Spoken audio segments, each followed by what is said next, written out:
You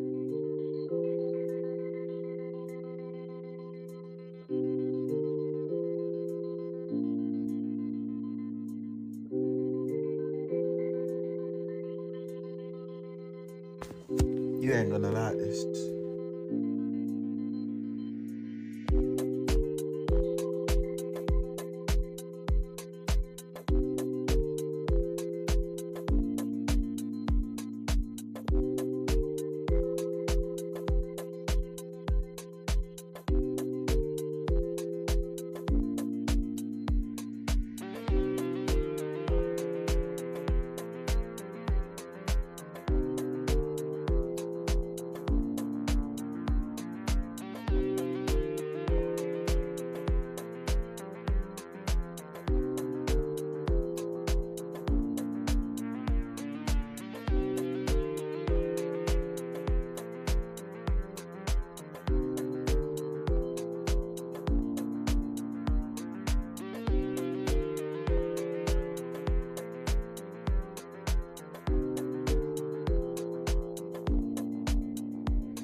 Listen, you ain't gonna like this.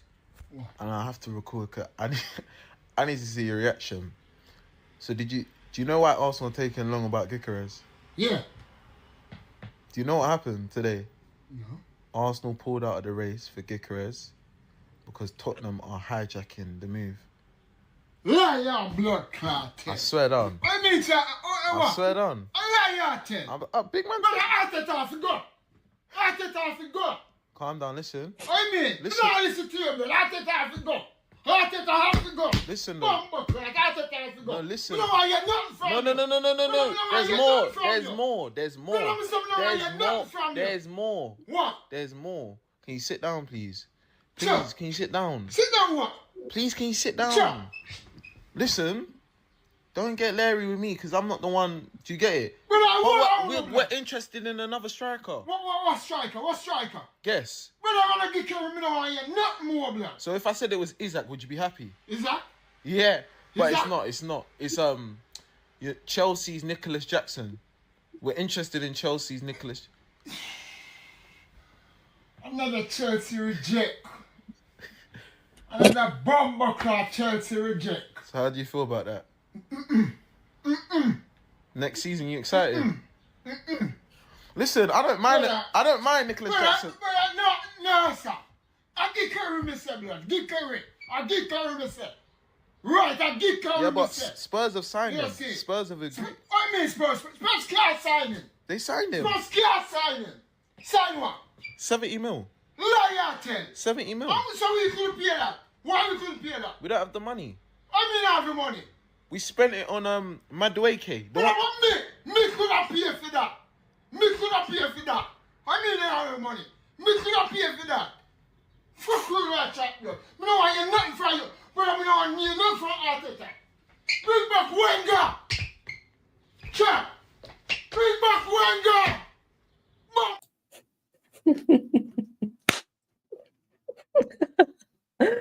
Bring back Wenger.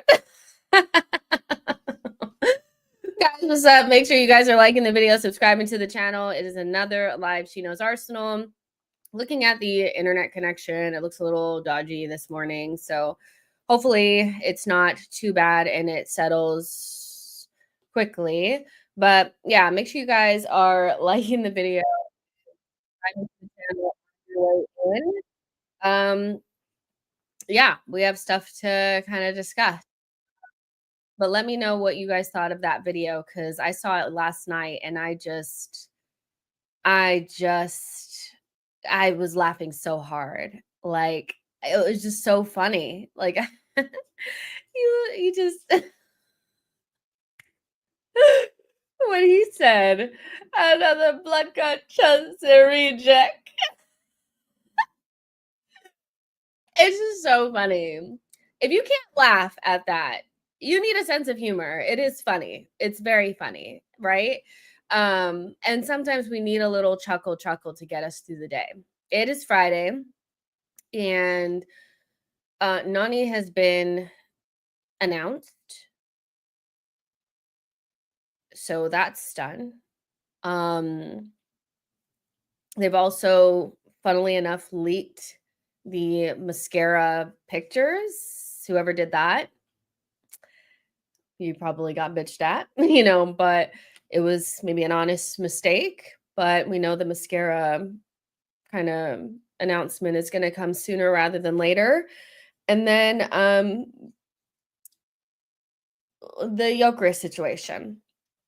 So the whole Gyokeres thing, long story short, there was a little thread that was coming from a Portuguese journalist that was essentially saying that Sporting are very close to signing the striker. Like, they've pretty much bought their new striker to replace Gyokeres, and Gyokeres' house has been packed up, and those things are intertwined and connected in some way. And so it's only a matter of time.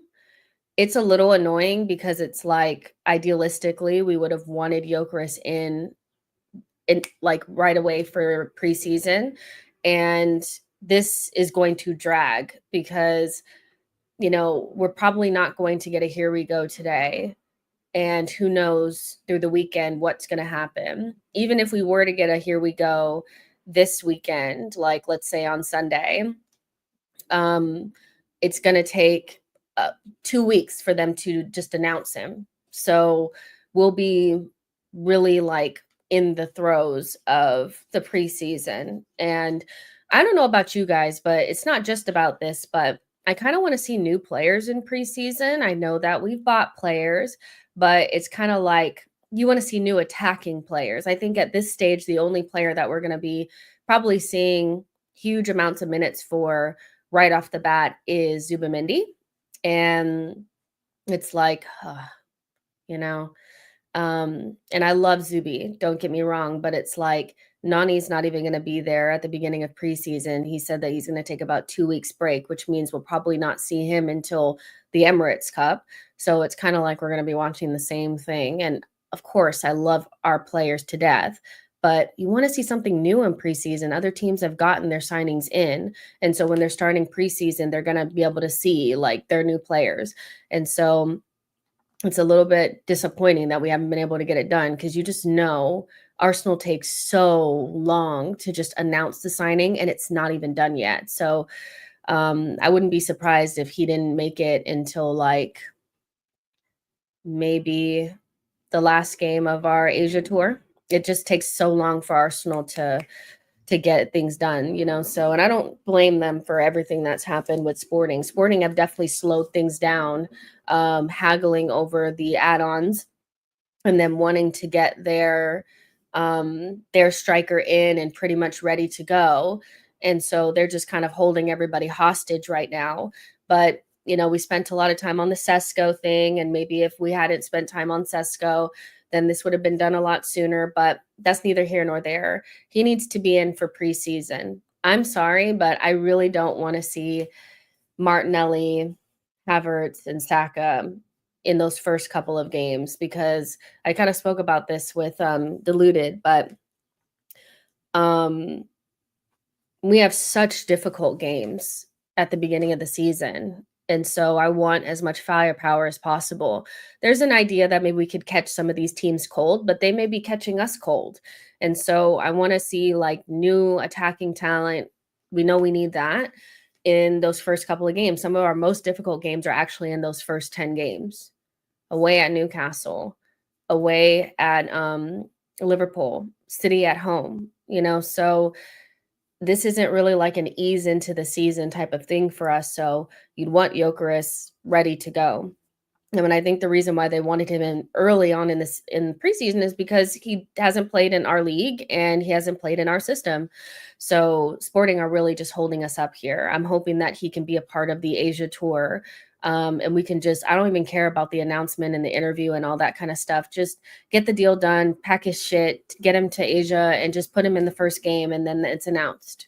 Like it's taking too long now. But that's pretty much the latest on that. Is Sporting want to make sure that their signing is all ready to go and ready to fire and all that kind of stuff. They've slowed everything down so that they could have a new signing ready to go once they give us the green light on Gyokeres. They're an absolute nightmare of a club to deal with, and I hope there's never a player that we want again from there. They just are just so annoying, bro. I cannot stand them. They should do a live stream announcement when he's with the squad. Exactly. Just do that. If you need to do the interview later, do the interview later. Fuck, do it on the bus. Do it on the bus. I don't care. I don't care about that. I want him in so that we're not looking at the exact same team going into next season. Like, I just don't think I can do Martinelli, Havertz, Saka for those first couple of games when we're playing away at Newcastle, away at Liverpool, and home at City. It's just not enough firepower, and it's not changing enough for me. So yeah. And Mo Manager says, I agree, I'm annoyed with RB2. It's just been so difficult to get this striker signing over the line. And I don't think Arsenal are. You're so cute. Can you see him? Oh. But yeah, I don't think Arsenal are like fully at fault or anything like that. It just takes so long, and we're not going to see Noni for a while. And so hopefully we get Gyokeres done. Right now, it's pretty much just Zubi that's going to be a starter level player that we'll be able to see right off the bat. This manager will do anything to play Kai. He even delayed the Gyokeres deal. Let's see. How will they gaslight us that we have no attacking signings the day before preseason? Bought any of the new kits yet? Third one looking very good. Senchus, I said I wouldn't buy any new kits or any merch until I see what the signings look like. I just feel at this stage in this process, maybe my dollars don't matter because everybody else is still going to spend theirs, but I want to see an actual intent in this window before I give you more of my coins. Those kits are incredibly expensive. And so from my perspective, I did not enjoy last season at all, like really outside of like Real Madrid and a couple of other games. It was so difficult. And I'm like, I do not feel comfortable continuing to give them money when I know that it's like, that's what they want. They want to do kind of the bare minimum and have a terrible summer like they did last summer and then put out these kits. And then we're spending like almost $200 on kits for fucking what? I'd rather our kits be ass and we actually play good than have these nice ass kits. And then we're just Arsenal's fashion club. So yeah, no kits until I see what we're doing in this window. Right now, they're probably about 2 signings away from me feeling confident getting those kits. But it's got to, after this Gyokeres signing, there needs to be an Eze coming in, or we'll talk about Simons in a second, but one of those types of players needs to make their way into Arsenal. It's not enough. What we've done so far is not enough. We've made 3 signings that are like backup signings. 4, if they're being real about the Madueke thing. So it's not enough. We haven't upped our levels anywhere near enough yet. That third kit is calling my name. It's like perfect. That third kit, I don't understand why we don't do more of the burgundy and gold. It's just such a classic combo, like yellow and blue. I just don't understand why we don't do enough of it, to be honest, or we don't do more of it. So I'm excited about that white kit, it is screaming my name as well. But I do want to see what Arsenal do in this window before I continue to spend money. If you buy all 3 kits, you're spending like almost $500. That's a lot of money, you know, and some people just collect kits, and that's fine. And I, to a certain extent, like to have certain kits, you know, available and stuff like that. But at a certain point, you're not getting my money unless I'm seeing true intention. That 3rd kit looks so cold. If this football thing doesn't work out, we might as well transition into a fashion brand, a lifestyle brand for sure. I mean, we are definitely good for that kind of stuff, 100%. 3rd kit is beautiful. 3rd kit out yet? I don't think it's out yet, but we've seen like the pictures of it. It looks really, really nice. It doesn't seem like you enjoy Arsenal at all, though. I mean, fair enough if that's what you think. I mean, you might have not been here very often because just a couple of days ago, people were telling me to calm down, you know, because I was too happy and too excited. So I do enjoy Arsenal, but last season was terrible. Like, I don't know what to tell you. I'm not going to pretend like it was fun when it wasn't. Let's see. I'm with you on the kit thing. I'm not putting money into Arsenal till the window closed. I've seen proper quality come through. It's just my choice, you know, and I don't blame people that just buy the kits anyway, because that's what they've been doing. You know, that's why I don't have very much like hope for any real change, because I know at the core of it, a lot of the fans that actually go to games, they don't just go to games because of winning and stuff like that. They go to games for community. They go to games to, you know, hang out with family and friends, and they like the game day experience. And I don't have that connection because I live here. But when I was in London, I was never as disappointed in the result if it was negative as I was at home. So I completely understand that. When you go to games, it feels different. And so you see all the kids around, and you can tell it's like they do it every week. And so I just feel like they have a completely different perspective than I do. So they probably still will buy the kits. They will still support in a different way than maybe I do. And so that's a personal decision for me. But I also do not begrudge people that spend their money, you know, on the club, because it's just what they've done. They've always done it, you know, and Arsenal is for them much more than just a team that they watch on the weekends.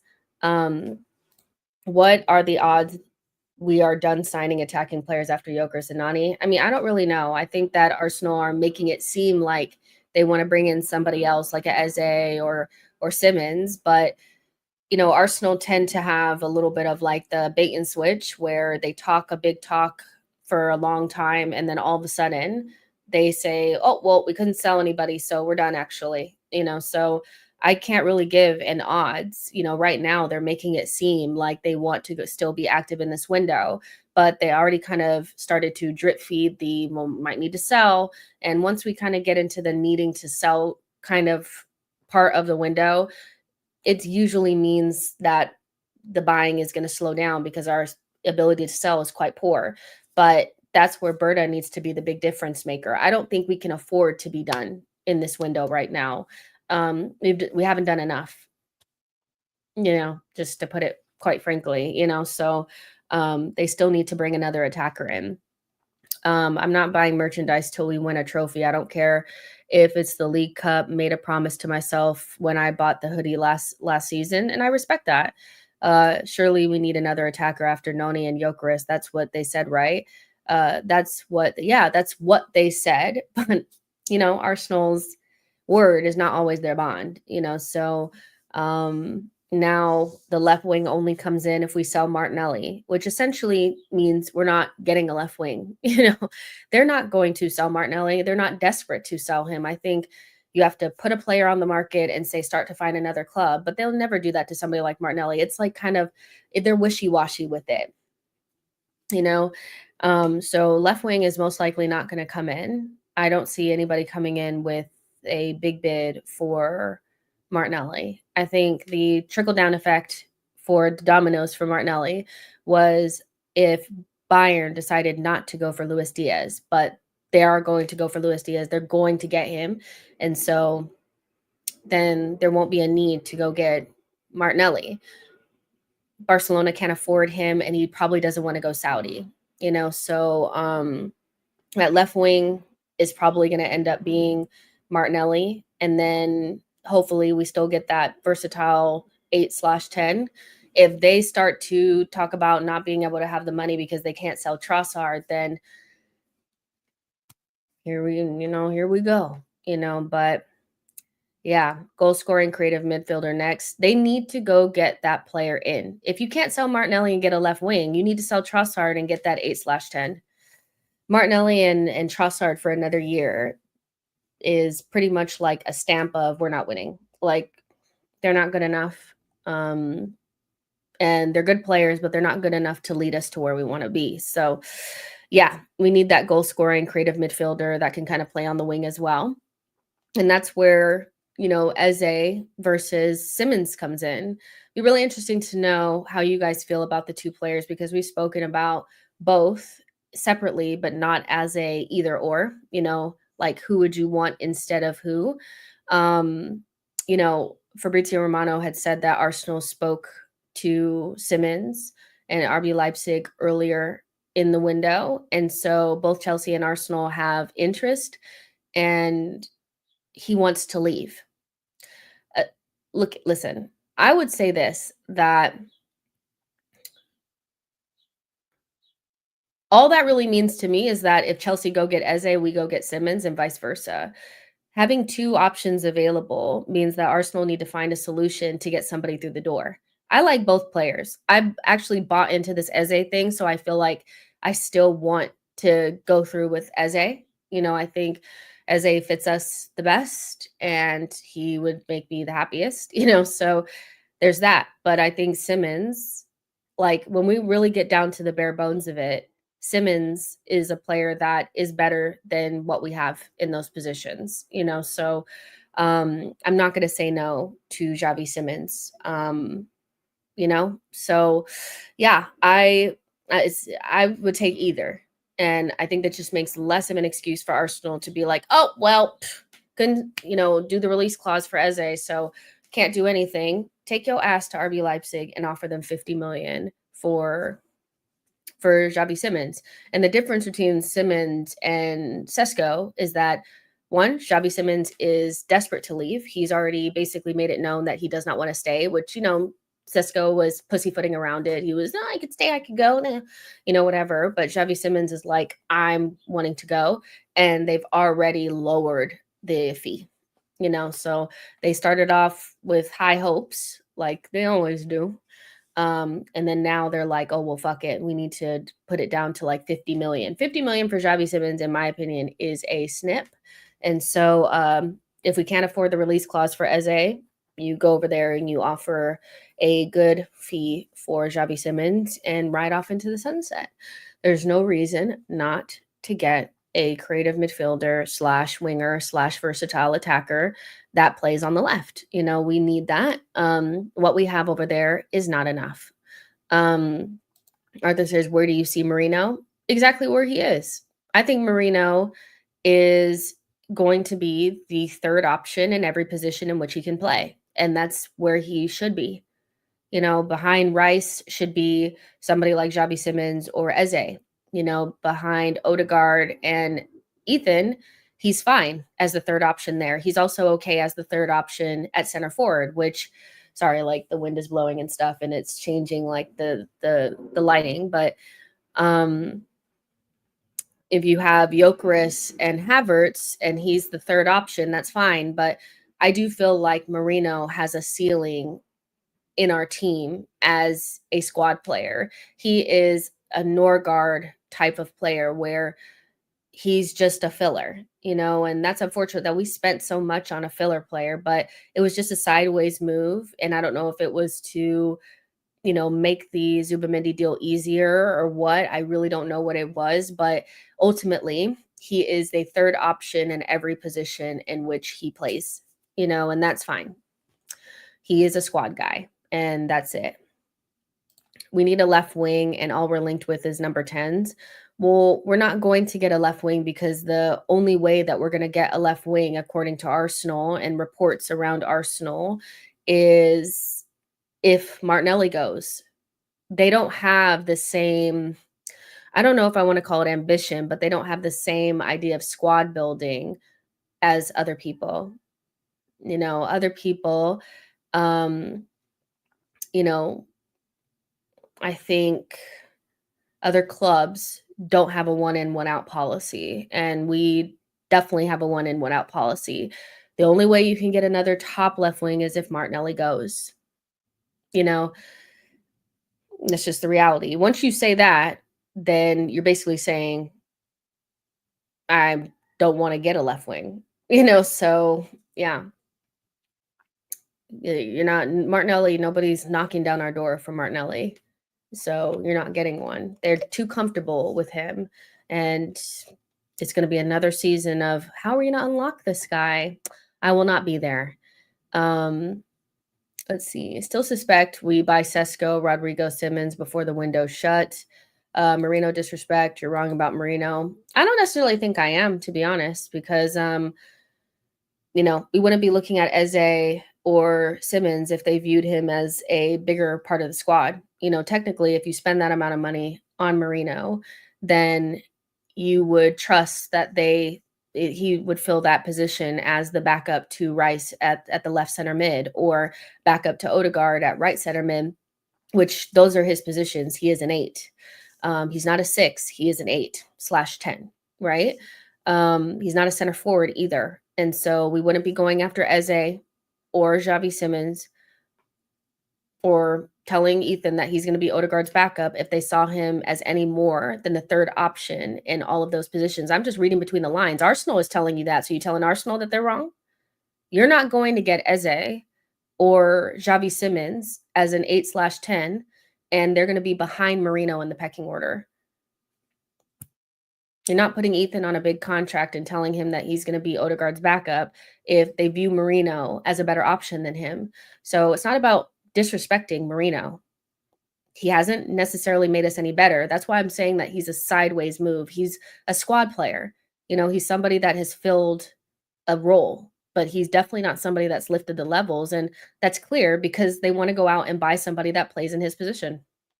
He's going to be behind Ethan in the pecking order. It's not disrespect. It's just the truth. It depends on what you want. If you want another creator, Simons is a much better option. Eze is not a creative playmaker. He is a box crashing goal scorer. Fair enough. You know, I think they're both, I get what you're saying. Like they do similar things, but they do it in different ways, meaning creative goal scoring. They do it in different ways. Xavi Simons is more of a passer creator and Eze is more of a flair dribble creator / goal scorer, you know, so I hear you, you know, on that one. Merino is a serviceable squad player. That's it. That's not changing because he scored a few goals. That's Chris, I'm on the same, you know, vibe that you're on. I don't think it's not about like disliking Merino or disrespecting him or anything like that. I just don't really see him being more than a squad player, you know, and we're looking for players to fill positions that he plays, you know, and Eze is not going to be below Merino in the pecking order. He's a much better player than him. So I don't know. Merino is going to be a fringe player. We don't have to lie to ourselves about how much of a letdown he was. He's already being replaced. It just felt like a sideways, like everything about what we did last summer was basically either holding our level, standing in place, standing still, you know, and because of the injuries, then it felt like we were going backwards still. So Merino didn't make us better, guys. You know, he's different. You know, he was a different option to like a Havertz in midfield or at center forward or whatever, but he didn't make us better, you know, so and that doesn't mean that I hate him or think he's a terrible player. Like, I actually think Merino has some great qualities. He's a squad guy. I think the match going fans won't turn until they're we are out of Champions League. They are not cutthroat as the online and international fans, in my opinion. MH says, it was reported in the Telegraph. We made it clear to Sociedad that they wanted to sign 2 of their midfielders. We were keen for Merino to join immediately and then for Zubi to come later in the year. Maybe Bayern buys Havertz, then we get Sesko. I don't think we're going to get another striker in this window. I actually think it's the 8-10 and that's it. Arteta's not getting rid of Havertz in this window. You know, he's going to give it one more good old college try. You know, Havertz is getting buff and all that. So we have to go with the gimmick that, you know, Havertz getting buff is very similar to fire in the belly for Jesus last season. We have to do the whole gimmick and then maybe we sell next summer. And we says Merino a lot more 8 than he is a 10. Eze Simons has a way more attacking profile. And maybe Merino comes in as somebody that, you know,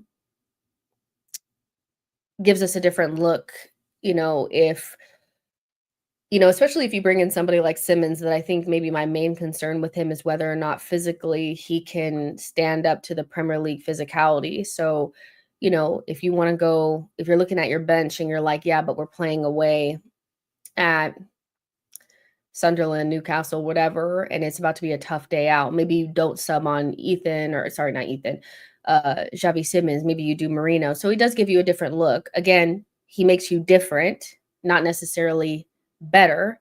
And I just don't see on like a normal day that if you're going to choose between who's the better player, I'm going to bring on the better player. Merino's coming on ahead of Eze or Simons or anything like that. Let's see. Gyokeres will take the 14 and Eze will take the 10. Merino would start if we didn't have Rice. It is purely just because we have someone that is better. Merino is still a top-class player. Didn't say that he wasn't a good player, guys. We didn't say he was a bum or anything like that.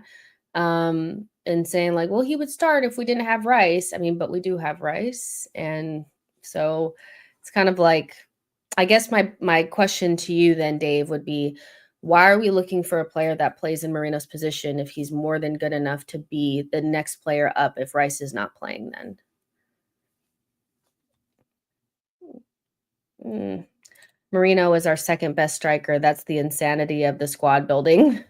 Arsenal was stagnant water last season. Women's team got Mariona and Smith, players you would pay to see. Men's got, why can't they move like this? Because Arteta. Earth Human says, people talk about versatility in the squad, but Arteta doesn't use it that much. When we had no right backs available, Arteta used Party there, which creates imbalance in midfield and defense. I think you have like a second thing here. I don't see it. I don't see your second one. If I find it, I'll read it out.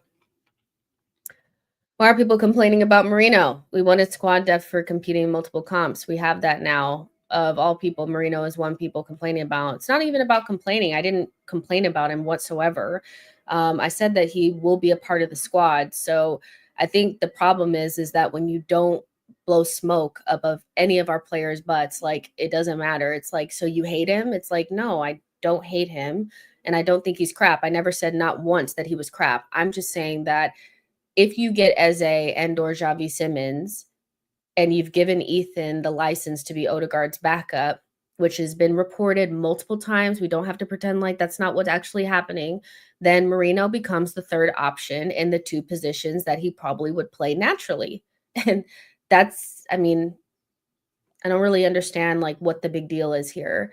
I didn't say he needed to kick rocks with an open-toed shoe, you know, let's be honest. Let's see. Sorry, I bought Merino up. Please, like, let's get off of that. Like, who cares about Merino right now? I like Merino. He's just, you know, he's okay, good player, you know, whatever. Squad guy, you know, kind of like Norgard. You know, you guys know I was happy about the Norgard signing. So wrap it up. I have a feeling Mikel will deploy Gyokeres as a wide forward with Havertz as the main 9. If he does that, he's cooked. Let's see. We're not looking for an 8. We're looking for a competent player that can deputize for Odegaard.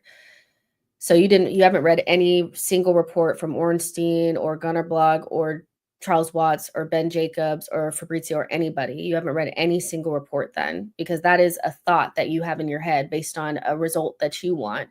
But Ethan is the backup to Odegaard, and that's been reported so many times. So you have competent deputy for Odegaard, and it's been reported multiple times that the player coming in, if it's Eze, whatever, 8/10, that's what they've said. They said it was separate to the left wing signing. Left wing comes in. If Martinelli goes, Martinelli's not going, no left wing. It doesn't mean anything other than that. I feel like, again, we're trying to get to a solution that fits our narrative instead of just using like not only common sense, but also the reports that are out there that lead you to the conclusion. Like, what are we talking about here? Eze will do for me on the left wing 10-8 with Gyokeres movement across the box. He would be able to cut in and take top bin shots or bag assists, a mercurial player indeed. Who cares about anything at this point? Arsenal is just a joke. How long have we been waiting for Gyokeres, Eze, etc.? Just I don't know how you keep your patience with the amount of nonsense. It's not even about like, I just feel like people are so hyper focused on their result, and even if there's credible information there, they will just completely ignore it because it doesn't fit their narrative. Ethan is Odegaard's backup, but people don't want Odegaard, like they don't want Ethan to be his backup because they don't actually rate Ethan enough to take minutes off of Odegaard, which is why when people were saying last season he should be playing instead of Odegaard, should play instead of Odegaard, I'm like, that's just you guys being emotional, because now that the season is going to start, now they all of a sudden don't rate Ethan to take minutes off of Odegaard, but they did last season. So it's like, you either rate Ethan or you don't, and I feel like he's more than good enough to take minutes off of Odegaard, and he's more than good enough. Like, rivals were twerking their asses off for him when they thought that they could get him. He's obviously like a world-class talent, and next season he'll be more than good enough to take 5-6 games off of Odegaard and to come in if Odegaard's not playing well. But you talk about people like Xavi Simons and Eze, who are naturally left-sided players that are also being looked at as like players that can, in a pinch play left wing. They don't want to, it's like, but Merino is so good. Why would we're not looking at an 8. They're literally 8s that play on the left-hand side. Like, what are we talking about? Like, I don't get it. But that's just me. I feel like the problem is they want so badly for Eze to come in and take Odegaard's spot. And they can't they're like trying to rationalize it so badly. And it's like, there's no reason to rationalize it. If Eze comes in, of course he can play in Odegaard's position, but it's likely that Ethan will be the backup. So where's Eze going to play? Left center mid, most likely. Mikel Arteta has spent 134 million just on Chelsea players since becoming Arsenal manager. Crazy that people think Nwaneri can't take minutes off of Odegaard. Jeepers, is Odegaard and Ozil Bergkamp Fabregas. It's not, but it's not even that. They don't rate Odegaard, but they don't rate Ethan enough to put pressure on him because their support of Ethan was all in vain. Like, it wasn't real. And that's why I was always like, y'all don't actually rate Ethan like that. You just want him to take Odegaard's spot because you're mad at Odegaard for playing bad or you don't like him or whatever it is. They don't really rate Odegaard. I actually probably rate Odegaard more than anybody else in this chat right now. But I also know, next season, if Odegaard's not playing well enough, I think Ethan could get him. I think Ethan can get him. I do. I think he can. Because he's going to want it really bad next season. He's going to want it really bad. He's already been told, probably by Mikel, like, you're the backup to Odegaard. You're going to step in for him. So every time Odegaard plays poorly and Ethan comes on, he's going to be out for blood. And I think he can do it, So, of course, Odegaard is my favorite player. And I think he'll be much better this season. But I actually rate Ethan enough. I think he's going to be so good next season. I think Odegaard needs to watch his back. But also, I believe that that's going to be his position anyway. I feel like Odegaard's 26. He only has maybe 1 or 2 seasons left at Arsenal, before Ethan can fully take that spot. Like, what are we talking about? Ethan is 100% going to take those minutes off of Odegaard, 100%. Just in from Jacobs and Alex Crook, Chelsea and Arsenal are in the race to sign Xavi Simons. It's understood suitors are hoping to agree a fee of 56 million. Why are they always on our fucking ass, bro? Oh my God. They don't have no thoughts of their own, bro. Not a single thought in their head outside of, so who are Arsenal looking at today? Let's go look and see what they got going on. Why are they on our ass, man? But this is what I'm saying as well, that if it is the case that, you know, they go get Xavi Simons, then once again we have a free run at Eze. I feel like it's kind of a win-win unless you have like a really big like affinity towards one or the other, you know? So it's like definitely like just snatching our homework. It's like, can you get off my ass? I always know that at a certain stage, you know, there will be a Chelsea link for anybody that we're looking at. Anyone we're looking at. They wanted mascara. They looked at Gyokeres. They're looking at Eze. They're looking at Xavi Simons. Like, what? Can you get off of my ass, please? Sick of them. Arsenal is still interested in signing a left winger in case Leandro Trossard leaves. Arsenal remains interested in signing Eze as attacking midfielder. Just get Eze. I really bought into this, you know? Like, he is in my squad for next season. I like Xavi Simons a lot. Don't get me wrong. And I would take him, of course. Like, but man, Eze is it. Eze is it. Say hello, Bexy. Say hey, guys. Say hey, guys. Just get Eze. I genuinely don't want Eze. Okay. You know, you're probably one of the few people that don't want him, but that's fair enough. There's always one. I think Simons is a pump fake to get us a free run on Eze. I think there's some mind games here going on as well. If we could get Chelsea off our ass, bro, and they go to Xavi Simons and go do that, then we can because it's problematic for Chelsea to also want Eze because they most likely will have the money. You know, they'll most likely have the money to go get him and offer a better package for Crystal Palace. So get them out of the way. And then it's like, all right, Crystal Palace, it's just you and me now. And I'm okay with that. Now, of course, Xavi Simons at Chelsea is, you know, a really good signing, but I just think Eze is a better fit for us, to be honest. So I don't mind either. But if I'm at gunpoint, I'm taking Simons. Fair enough. Chelsea also want Eze. This is Berta. This has Berta all over it. Berta's out here spinning plates again. I'm just sick of it. Just bring me Eze, please. Odegaard is world-class, definitely, but he gets stale, motivational every 4 or 5 games. Been saying for 4 seasons, we are stupid to live and die on one player. We need Eze in it. And we definitely need more creativity on the team. We can't just have one creative outlet. And there's actually no team that I know of that has one creative outlet, even 2. Most teams have on the pitch at once, not in their team, but on the pitch at once, at least 2 or 3 players that are super creative or offer creative solutions. For large parts of last season, we either had Odegaard only or Saka only. And even when they were together, it was like Saka was half dead still, you know? So we really need more creativity on the pitch at once. We really suffered from, you know, lack of creative ability across the pitch. When the 2022-2023 season was there, we had like 3, maybe even 4 players out there that offered creative solutions. Saka, Gabriel Jesus, Odegaard, and Xhaka to a certain extent. And so you take away, you have 3 or 4 players and you go right down to 1 or 1.5 or something like that. Oh, and by the players aren't even fully fit. And you wonder why we're not really creating at the same clip.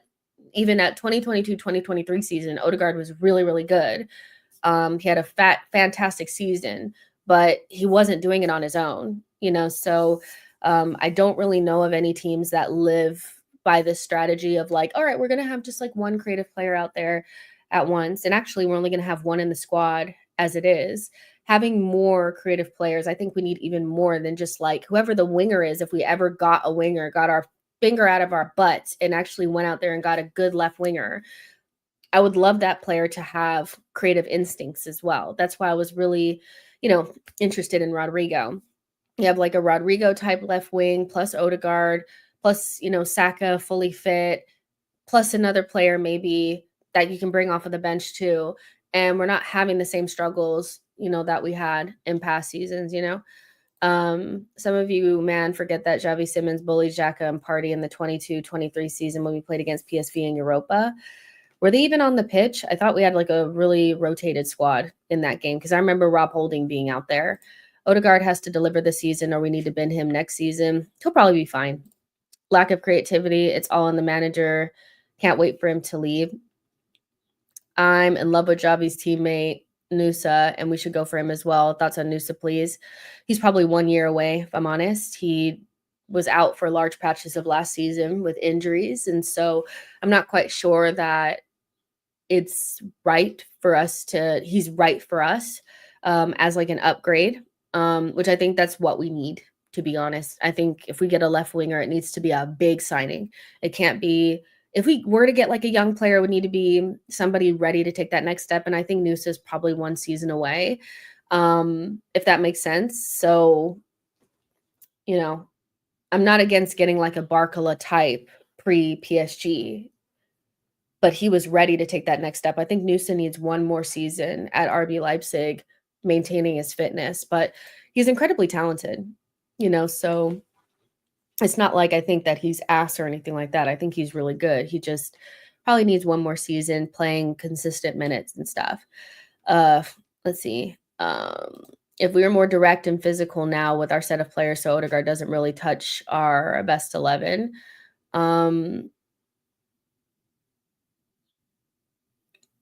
Sure. If you don't think he starts in our best 11 right now, fair enough. I think it's disingenuous. Of course he starts. Like, let's be real. Our best 11, he definitely starts. Like, let's be real. We just gave Chelsea the signing fee for Simons, so I think we should just stick to Eze. 100% Nusa is 1 to keep an eye on for this season. Bab tweet, Ethan deal is signed. I mean, we knew that though, didn't we? Little more, it's like, all right, we know this. We've known this for about a week now, so what else do you need to say? But I know he needs to make his coin, So there's that. But Arsenal remain focused on signing Eze. For the Gunners, they will likely only bring in 1 of Eze or Simons if Martinelli and Trossard both stay in North London. Should one of those go, Mikel Arteta's side could look at signing them both. See, he's selling fucking lies. I hate when they do this. They put out the most unlikely scenario, and then I know Arsenal fans will say, so we're signing both. Let me read this to you 1 more time. This is what they do. They sell you an improbable, unlikely scenario, and then against all common sense, Arsenal fans will say, well, so we're signing both Eze and Simons. No, we're not. He said, Arsenal remain focused on signing Eze.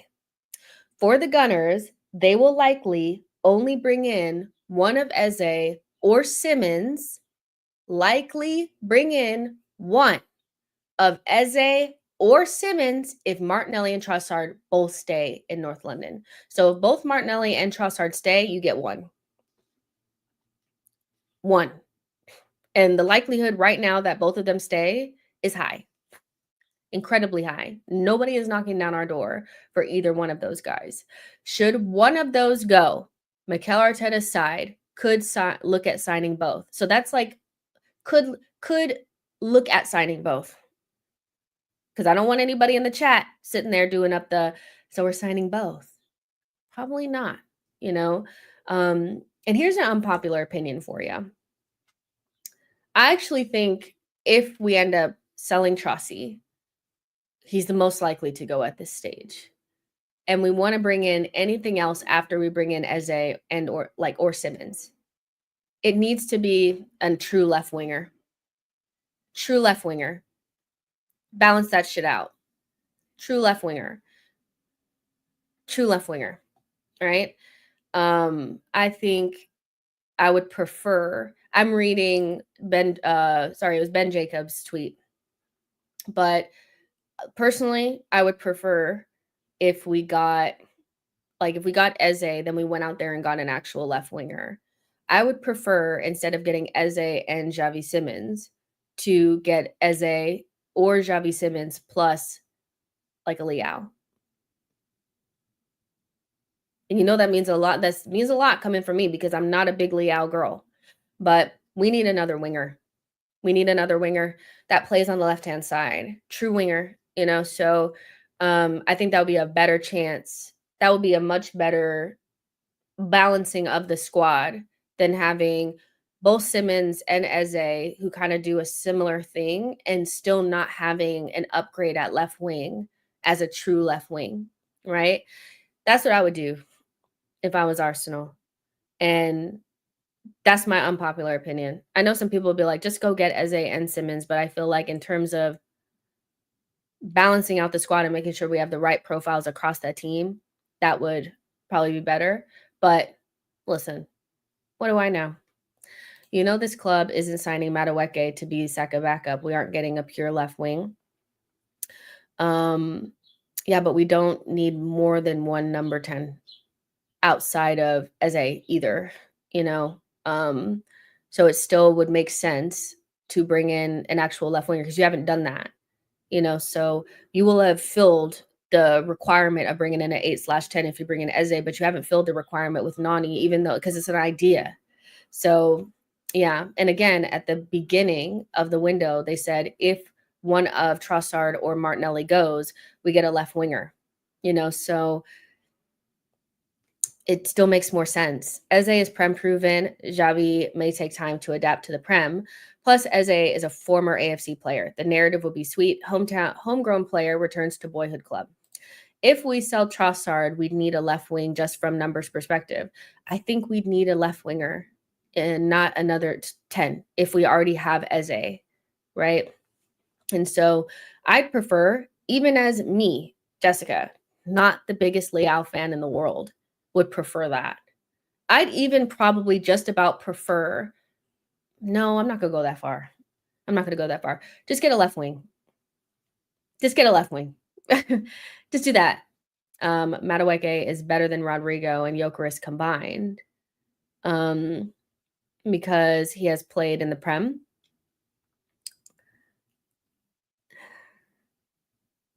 Really, Andy? Really, Andy?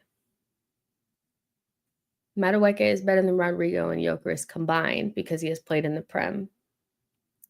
Y'all really rate Premier League proven really highly. I don't know if I believe that. Oh, you said that's the narrative that everyone uses. Fair enough. Because I was like, Andy is smoking high grade right now. Pass the blunt. Pass the blunt. That Premier League proven shit, it kills me. To a certain extent, I understand. You know, no, Andy doesn't believe it. He's joking. That's his the narrative. And I agree that a lot of people highly rate Premier League proven. I don't actually think Premier League proven is that important. When I look at a player, I'm looking more at if they are coming from another league, do I think that those things will translate? That is important. But still, even if I think that those things will translate, I'm more looking at like if which player is better and which player is best for us, right? And I think one of the main reasons for me why Eze would be a better option is one, of course, like I get the Disney fantasy part, which I'm into that. I'm into that. I'm into the Disney fantasy of it all. But I'm actually really loving Eze as a player that could exist at left 8 and not get ran over. Not get ran over. I'm afraid that Xavi Simons might get ate the fuck up. Might get ate up. Just a bit. Just a wee bit. You know? So let's see how it unravels. But I did see that Fabrizio did pin that tweet. So we know something is happening with it soon. And my guess is that Chelsea will get Xavi Simons and then we'll focus on Eze. I actually think that's how it's going to happen. Chelsea will get Xavi Simons. They'll move away from the Eze deal and we'll just have a free run at Eze. I don't actually think we'll get Xavi Simons. So yeah. Arthur says, pass the blunt. Yesterday you said where the hose at. Someone needs to start clipping these up. Now I feel like insecure, just a little bit. I like to be more relaxed with you guys, and talk to you guys like you guys are my friends. I'm not going to button this up. But now I feel like I need to button up a little bit because you guys want to clip me up and stuff now. We've gotten too comfortable. I feel we get burned on non-prem proven players, though. Am I wrong? Well, yes and no. I feel like it's a mixed bag. But we've also bought some prem players that haven't been that amazing either. So if you look at it, like, let's look at the prem proven players that we bought. That we've brought in, I guess at least, like Willian, Sterling, Jorginho, Havertz, Rice, Ramsdale, Ben White,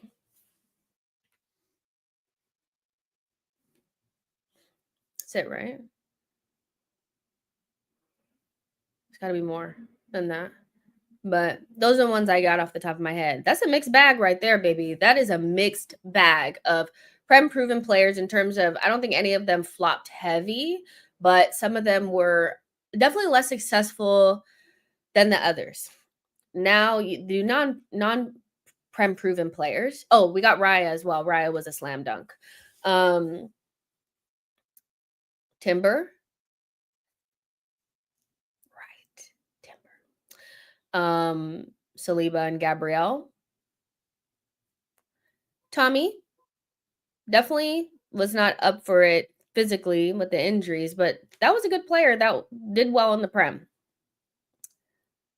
Oh yeah, we had Jesus and Zinchenko for Prem proven as well. Put them in there. Calafiori. Cala, I think we have a question mark over him at the moment, right? Merino. Well, he was prem proven, so we can take him out actually.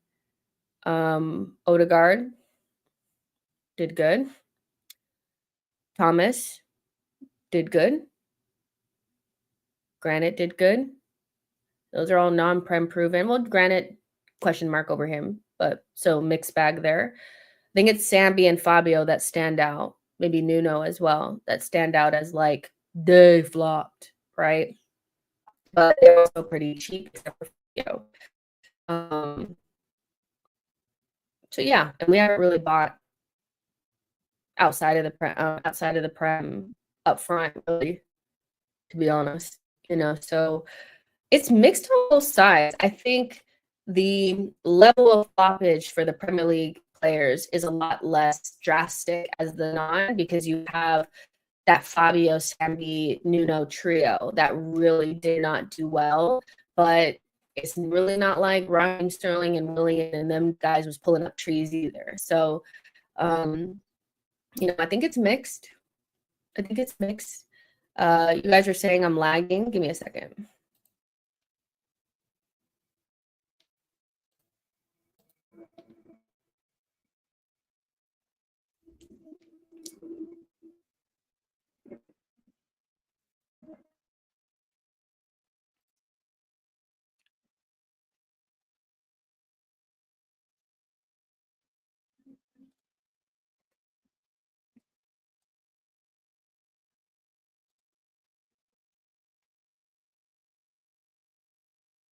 I can see it's grainy, but can you guys see me and hear me?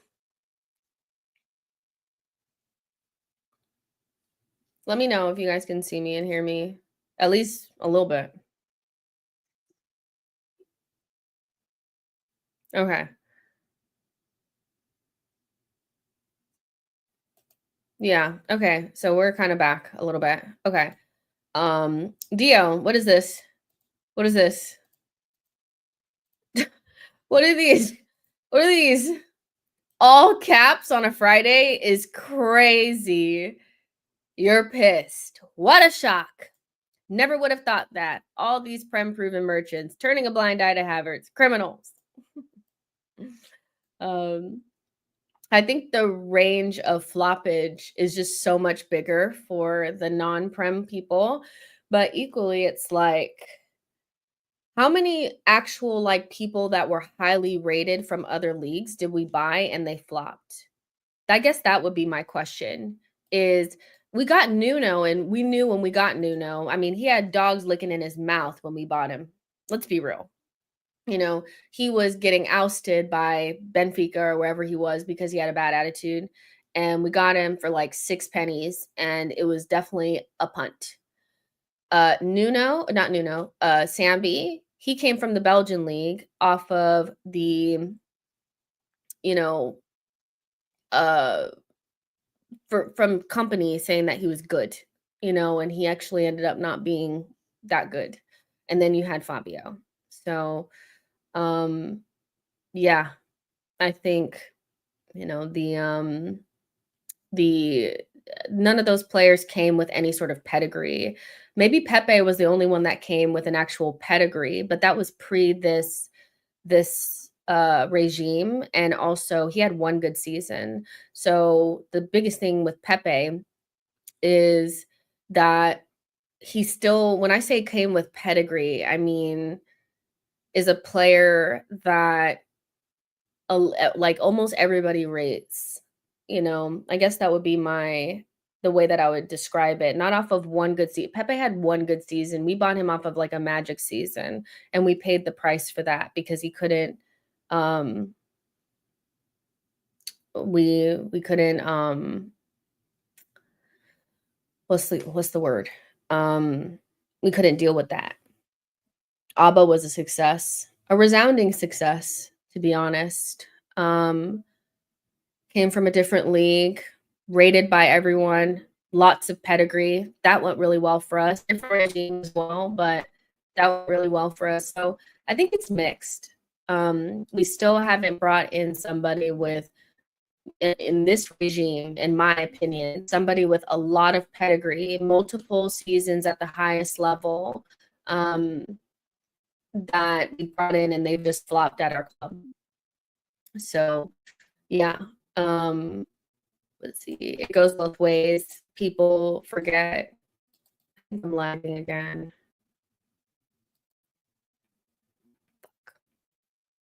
So annoyed.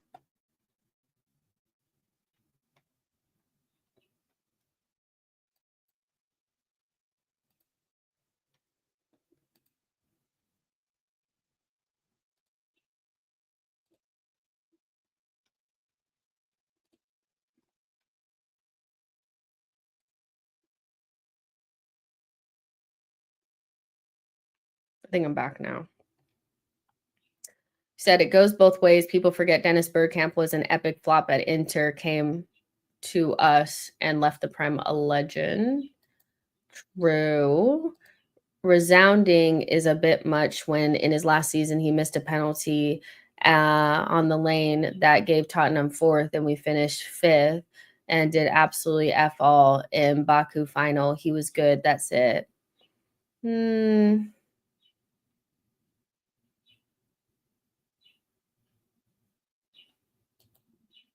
Yeah, but I'm still trying to find someone that was like a major flop that came with major pedigree from a different league. So I still am not seeing it yet. So, yeah, I think it just depends on your scouting and that kind of stuff. He wasn't a flop. He was a runner for the Ballon d'Or at Inter. So yeah, we have to see. But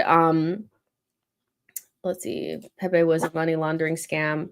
With Pepe, I think it was just more the finances of it was really kind of like shady in a way. Like they had kind of what's the word? The agent fees inflated everything. So the fee got bigger because the agent cuts were so big. And, you know, if the agents are all going to get 10%, then the actual fee needs to be bigger so that the club can actually get the fee that they want. So if they wanted like 30 million for Pepe, they needed to inflate it to like almost 70 to make sure that whenever after everybody else gets their cut, they still get some. Right? So yeah, it's tough. Like that was tough. But yeah, we'll see how everything pans out with Eze and Xavi Simons, but I'm smelling Chelsea gets Xavi Simons and we get Eze if we could find two pennies to rub together. But I wonder how this is going on behind the scenes because I'm pretty sure there's an a Berta plot in here somewhere that he's kind of talking to Leipzig, just like Chelsea are, to try to get them off of Eze or something. There's something between these two teams, but one thing that pisses me off more than anything is that they will not get off of our ass. No matter who we're interested in, it's like, and Chelsea are also interested. And Chelsea are also interested. Chelsea are also interested. It's like, oh my gosh, kill me. I honestly wouldn't go for either. I want a proper left wing. Oh, here's one for Fun Jess. Who's, in your opinion, the biggest mistake of a player we had and let go? I know who I'm picking. Who, in your opinion, is the biggest mistake of a player we had and then let go? I know who I'm picking. Had and let go, meaning like they didn't force a move or anything like that. They just decided, like we just decided to get rid of them. Maybe is that what you mean? I'm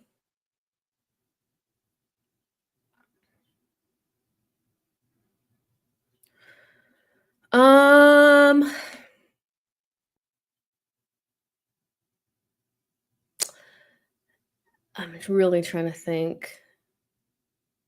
I don't think you can count Fabregas. Fabregas forced to move away.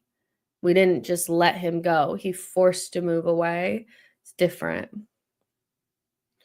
Gnabry, potentially. At that time, we had like somebody that was at our club that went to a club that was battering us, and did really well. I think it might be maybe Gnabry. Yeah, probably Gnabry. Carl Jenkinson. Right. But yeah, probably Gnabry because he ended up not leaving because he forced to move, but because we didn't really want him or we thought we could do without him or wanted to sell.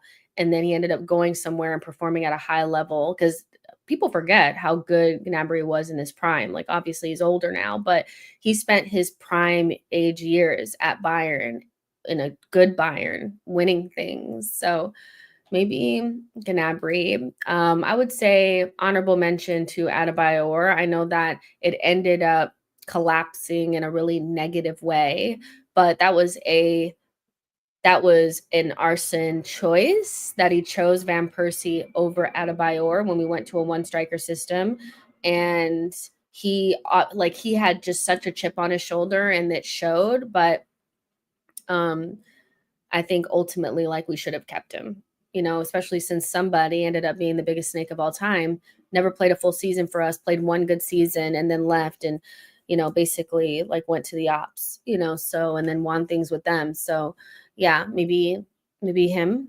And then also, Santi was a weird one because he just disappeared and never came back. And I really do not understand how that happened. But unless Santi should have retired here. And I'm not quite sure why he didn't, so that was odd. But there haven't been many because for the most part, people either stay and maybe outstay their welcome because they get comfortable at Arsenal because we're not really that ruthless of a club. Like I think for other fan bases, there will be tons of players in these lists because they're a lot more ruthless and they get rid of good players, even though, they can use them, but they're like, get out, but Arsenal are not really like a ruthless club like that. So they usually have players that stay long time or stay past their welcome, get comfortable.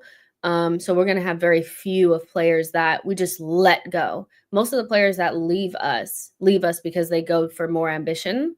And so that's much different than who did we let go that we should have kept on to? Because if we could have, we would have kept RVP, would have kept Alexis Sanchez, we kept those players. So yeah, Anelka potentially, but I would say that that's probably the best example of Arsenal selling, because they sold Anelka for like 30 million euros in them days. That was like a 100 million pound sale.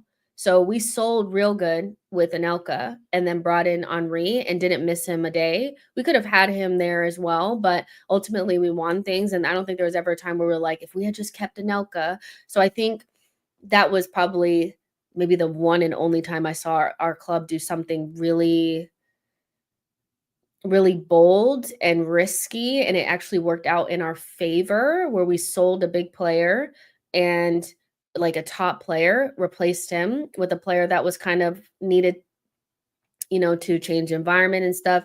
And it ended up working in our favor. Because that's a huge risk to take on a player that's obviously like a world-class talent. Only good recruitment team could get away with something like that. To be able to sell a player that obviously you think should have a future here and as a top level talent, feel confident doing that and then replacing properly, either with one player or multiple. It's so difficult, I feel like, to get that right. And we did get that right, but only good recruitment can do that for you. Damon says, Jess, what will Jesus's role be next season?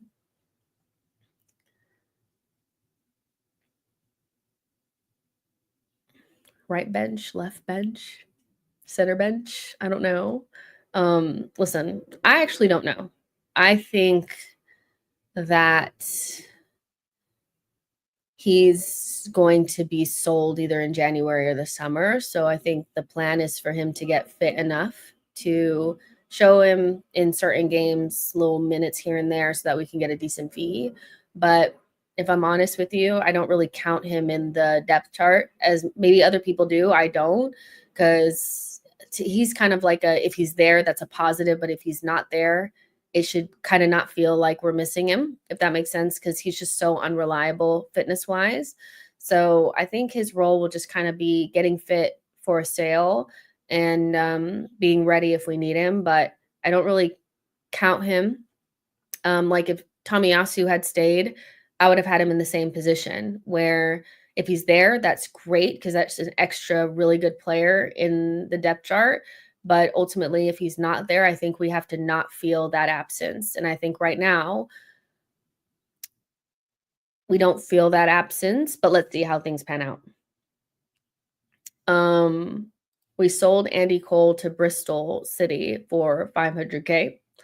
Julio Baptista, I wouldn't say that that's like we shouldn't have sold him or got rid of him, but I hear you. He kind of falls in that same category as like Podolski, where they're probably like quite inconsistent,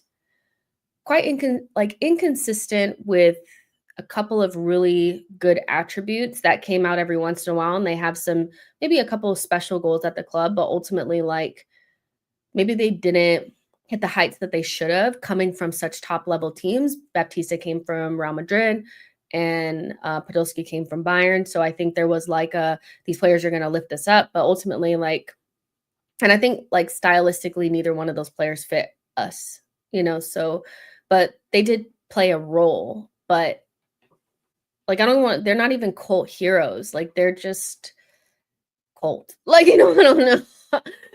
I don't know. I put them in that same category of like, they were kind of frustrating and, a little inconsistent, didn't really feel like a clean fit, but had some good qualities. Like obviously like Podolski's shot was like super, like he's known for his ball striking, but ultimately it was like they were here and not there again. They were there and then not, so yeah, Baptista was alone. He was from Cologne, not Bayern. Sorry, he wasn't. But I think I get what you're saying. Sorry, I got that wrong. But I do think that we expected those two players to like come in and like uplift the levels, because Podolski was at least a German national at that point, was he not? And then it ended up not being that. Jess, how do you stay so gorgeous without wrinkles supporting stressful team like this? Makeup. Arsenal stresses me out very badly. So, would I Wobie play in this current squad? He could be a squad player for us, you know. I think he could be a squad player for us. Yeah, he could be a squad player for us. But not a starter. Right? So, yeah, possibly. But if we turn around and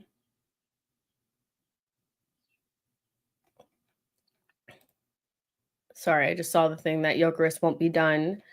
We knew this though. We knew Gyokeres would not be done before preseason. If he had not gotten, if we didn't get a here we go like at 1, it wasn't going to happen. They are just pissing about. Sporting have just no regard for, you know, wanting to get the deal done quickly and work with us. They were trying to work against us at every fucking step.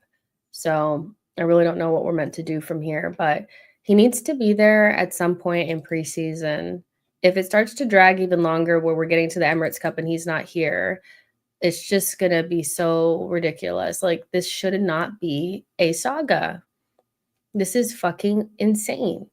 It's long, man. It's disgusting. Hopefully we get this done this week. I love my Nigerian ballers. Nasri was greedy MF. Lone Star Londoner? Is that you? Is this the first time you've been in a stream in like a year or two? Where have you been? Wobie was decent for us. People just hated that he never racked up a GA. July 6th, here we go soon. I mean, it's just taking way too long. Way too long. He was supposed to be done before the preseason started, and we just know it's one. Now that we've gone beyond that, Sporting are just holding us hostage at this stage. They're just holding us hostage, and I think what they want is for us to fold, and I kind of want to fold. Listen, I never said I was the best negotiator. I'm not a good poker player. Here's the money. Get the fuck out of my face and let me have my player. I'm tired, you know? So yeah. Is Eze gonna happen? I think so. I think we're playing the game right now, to be honest. I think we're playing the game of, hey, Chelsea, we're looking at Xavi Simons, you gotta get over here. You know, like, and then Chelsea are going over to Xavi Simons and we're like, but we're also interested in Xavi Simons, so you need to go get him, you know, before we go and get him, because we might get both him and Eze. So then we're running over there trying to get the deal done, and then we're over here like, okay, we're gonna go do Eze now. So I think there's like a little bit of a game, you know, that's being played right now. I think just the fact that this Chelsea doing the Xavi Simons thing makes me think that we're playing a game now, you know. So, and when we start to play the game, I feel like we're gonna get stuff, you know. So I think we could. But let's see. Hand of Arteta says, I'm loving the Berta era. I will love it more when this Gyokeres thing is freaking done. I think I'll feel so much better, because like right now I'm just like, what is happening? They're just taking so long. So annoying. Sporting just wasting their own time. Gyokeres ain't going back. We will just go on tour and halt talking. We haven't been linked with any other striker this past 3 weeks. That tells me Arsenal to get the deal done and don't want to pivot, as he's number one, and Sporting knows that. Well, I mean, Sporting have basically finished the signing of the replacement. I think that's the thing that's really important as well, is that they're pretty much, you know, at the point now where they've gotten their backup. I think Fabrizio posted about it. Here, let me find it. They wanted to piss around and get their backup ready and then come back and say, no, we want more add-ons. And they're just, I can't stand them. They make me sick. They really do. They make me so sick, man, because they're just pissing about now. But listen, like, this was on June 25th that Sporting want Luis Javier Suarez from Almeria as their striker when Gyokeres leaves the club. The Colombian striker is the priority target. So I'll read you the whole thing that this Nuno Faria said at CNN Portugal. They were kind of like the first to break the deal was close in the meeting with Gyokeres' agent. It makes sense to point out that Luis Suarez, Almeria striker, and the top Gyokeres replacement target, missed training the day after the removal company had gone to Gyokeres' house. Are these coincidences? I don't think there's any coincidence in these things. Do you? So everyone understands what's going on, that we're getting closer and closer to making Gyokeres transfer official. And now things are starting to align and they have to go like this in tandem, which means Sporting are stalling things out so that they can get their striker signing in line before Gyokeres goes. I believe that when Gyokeres is announced as an Arsenal player a few hours later or the next day, the player Luis Suarez will be traveling to Portugal to do their medical and sign this contract with Sporting. And, you know, Fabrizio said, like, yes, exactly. And so we're just waiting for Sporting to free us from our misery. We don't need a bid for Eze. We will trigger the release clause. Agreement with player is what matters. Let Havertz test his fitness levels on this tour. I don't care about fitness levels. I want to see good touches and goals in the back of the net. Sporting or Leipzig, who's worse to do business with? Sporting, because RB Leipzig never even tried. They just said, we want this big package with almost everything up front. Sporting has gotten us here, this close to the finish line. And now they're just like, nah, we're going to get our striker.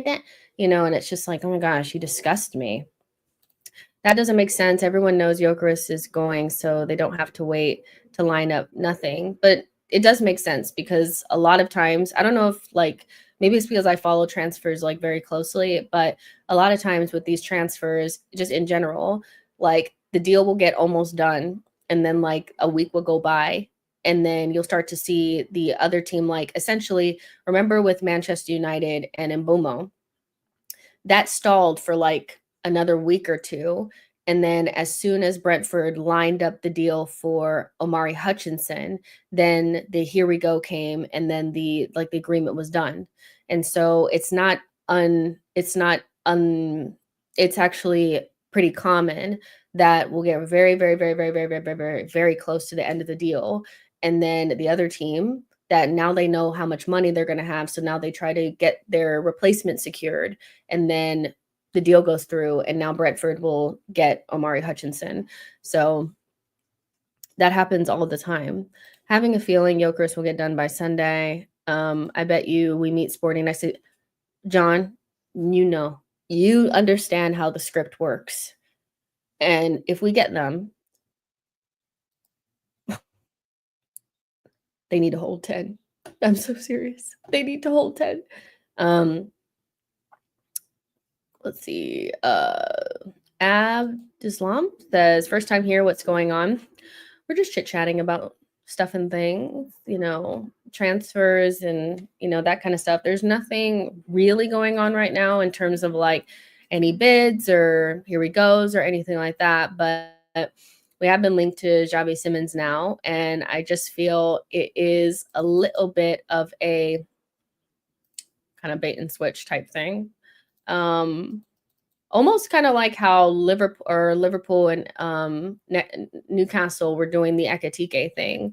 Obviously, Newcastle wanted to keep Isak, but Liverpool started doing well, you're interested in Ekitike, then we're going to put in a bid for Ekitike. And then Newcastle got the deal like really, really close to be almost done with Ekitike and agreed the fee. And then Liverpool came in and swooped him because Newcastle decided to keep Isak. It's kind of like that same like, well, if I'm going to get him, then you're going to get him, and then I'm going to put in a bid. No, I'm not going to put a bid. Who's going to blink first?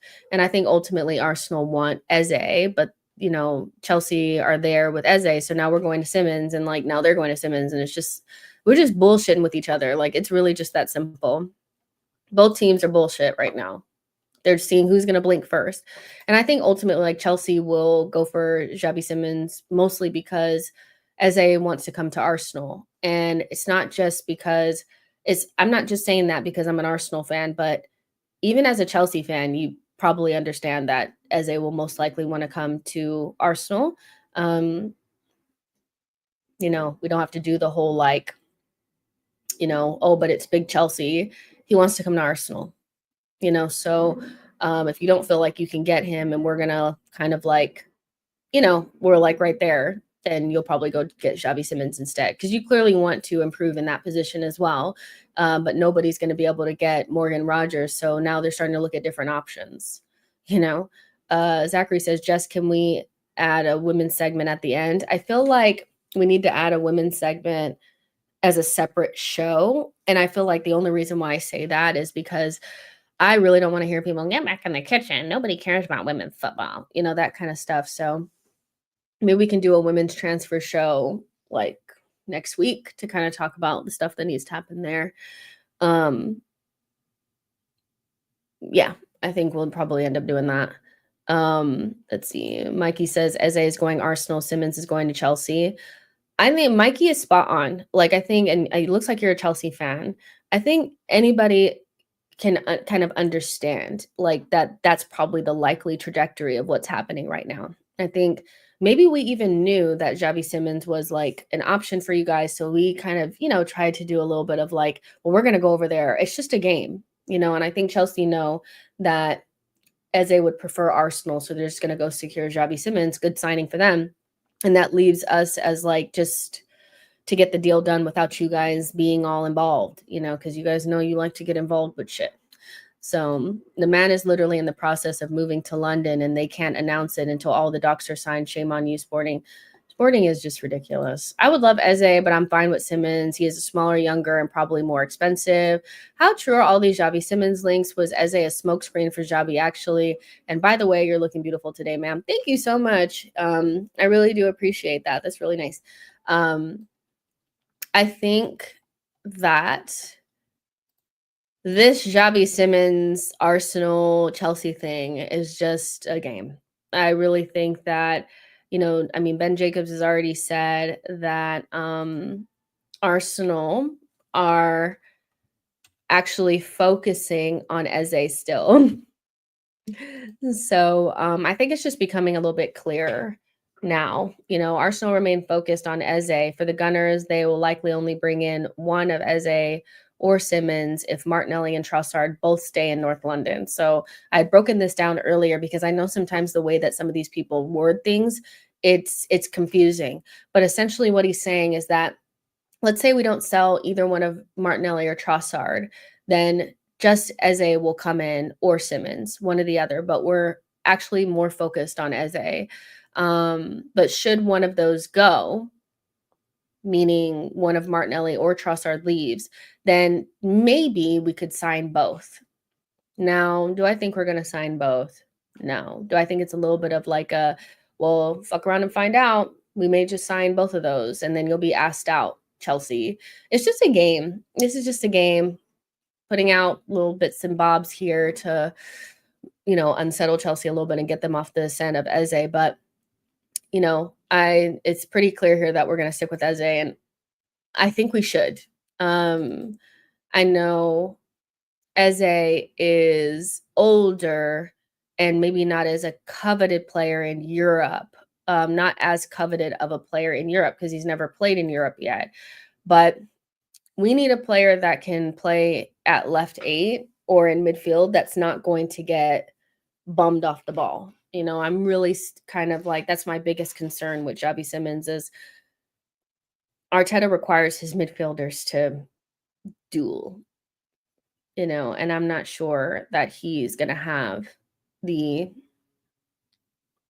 you know, the muscle mass, you know, so Eze for me fits us a lot better. So yeah, but I really do like Javi Simons. Like, I'm not saying that I don't think he's a really good player. And if we ended up with him instead, I'd be over the moon with that as well. I just think that Eze is a better fit for us. I think that he's more physically capable of playing that 8 role. Yeah, so I love it. Just know Javi is picking Chelsea over Arsenal, and that's fine. He can choose Chelsea over Arsenal. I'm totally okay with that because our main target is Eze. So it's kind of like that kind of feels like, you know, Liverpool fans doing up the, oh, Newcastle, we took your number 1 target. And it's like, they don't give a fuck, bro. They get to keep Isak. They played you like a fiddle. You know, it's like, oh, we're going to take Simons. You know that he prefers us. It's like, okay, well, if we get Eze, which was our number 1 target to begin with, then like, why would I care? You know, we got Javi liking Arsenal posts. Eze is not capable of playing the 8. He is a wide 10.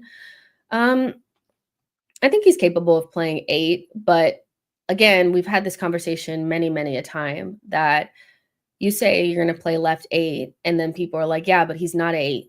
And it's like, yeah, well, different qualities of players can play in those positions. We just have to modify our tactics to allow them to play to the best of their ability.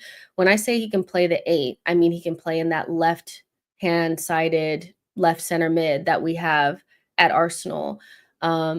I'm kind of surprised at how many people are so literal with the way that they think about how positions are meant to be played and who can actually be in those positions when we have center midfielders playing at left back and center backs playing at right back. I'm actually surprised at how rigid people are about who can play where, if that makes sense, you know. So yeah, Jess, it's possible that Sporting are still hurt by the 5-1 pummeling we did at their stadium last season. If we meet them again, Gyokeres will seek retribution. I hope he celebrates as well. Not gonna lie, the club is giving off vibes like they won't be signing anyone after Gyokeres. I think you guys are talking to each other. To his credit, Arteta wants to modify tactics each year. I will say that the signings that we're potentially making, let's say if we get Eze, we got Noni, Gyokeres, there's nothing about those signings that say we're going to continue to play the same way, you know? So yeah. Let's see. It's the same people that think Ethan can't back up both right wing and cam. Things I want to see Arteta improve next season is squad management, more fluidity, especially in the way we use wide players, performances in domestic cups. What else would you add?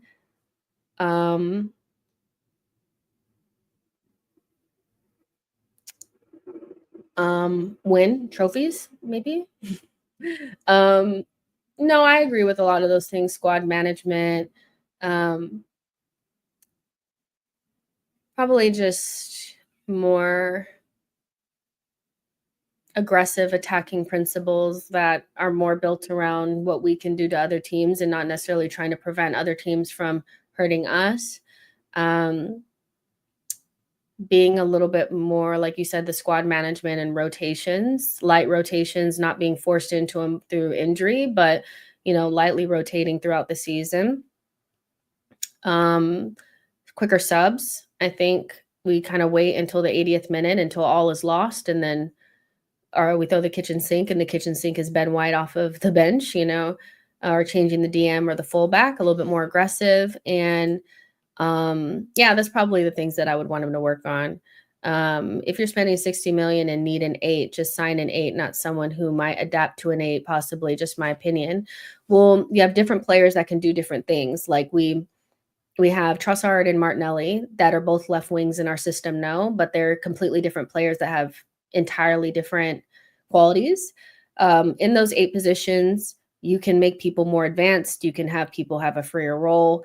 It's all about principles of play and not necessarily about, oh, well, this is a left 8. It says left 8 on the screen, so it's a left 8 on paper. It's left 8. Like, it just, different players give different things. It's the same reason why both Rice and Merino can play left 8, even though they're 2 completely different players. They don't play it similarly at all. You know, so again, I think this is a rigid way of thinking about things.